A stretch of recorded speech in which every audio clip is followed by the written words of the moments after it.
what we did here, we have, you see, two glasses. We laminated two films. One touch film, we connect for this place, plus one projector film. I'm doing projection here. The image saved here with the projector film, and I can touch, and it's like the mouse of one computer, no?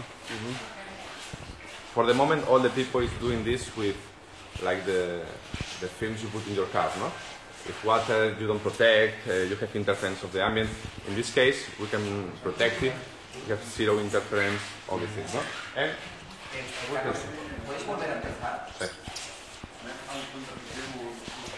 this is the slogan, no? Stop printing glass, make it dynamic. Why I will print one glass, it will be the same all the times. In this way, I can change all the minutes, the design, no? And